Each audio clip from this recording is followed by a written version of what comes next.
কম দামের ভিতরে যারা ওড়না নিতে চান বা বাসায় বিক্রি করার জন্য বা পাইকারি দামে কম দামের ভিতরে ভালো ভালো হেজাব ওড়না, কাজ করা ওড়না, প্রিন্টের হেজাব ওড়না, মানে বিভিন্ন ক্যাটাগরি হেজাব ওড়না আপনারা পাবেন আমাদের কাছে একদম কম দামের ভিতরে।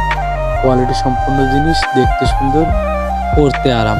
প্রত্যেকটা কোয়ালিটি দেখার মতো। যারা পাইকারি নেওয়ার জন্য আর কি আমাদের নক করবেন। আমাদের নাম্বারটা কিন্তু ভিডিও ডিসক্রিপশনে রাখা আছে। প্রত্যেকটা আমাদের চ্যানেলের ভিতরে দেখলে অনেক আমাদের ভিডিও আছে ওড়না, হিজাব, স্কার্ফ, মেকআপের। প্রত্যেকটা ভিডিও ডিসক্রিপশনে আমাদের নাম্বার দেওয়া আছে। কম দামের ভিতরে আপনারা ভালো ভালো হিজাব ওড়না পাবেন। আর একটা কথা, সবসময় নিত্য নতুন জিনিসগুলো কেনার চেষ্টা করবেন, দেখার চেষ্টা করবেন, পাইকারি নেওয়ার করবেন, ভালো হবে তাহলে। কারণ নিত্য নতুন ডিজাইন কিন্তু সবসময় কাস্টমার চায়, আর আপনি নিত্য নতুন জিনিসের সাথে পরিচয় থাকলে কিন্তু আপনার জন্য অনেক ভালো হবে। তাই আমাদের চ্যানেলটিতে সাবস্ক্রাইব করা না থাকে এখন চ্যানেলটি সাবস্ক্রাইব করেন, লাইক করেন, কমেন্ট করে আপনাদের মতামত দিয়ে যান। তাহলে কথা হবে অন্য একটা ভিডিওতে। Bye bye.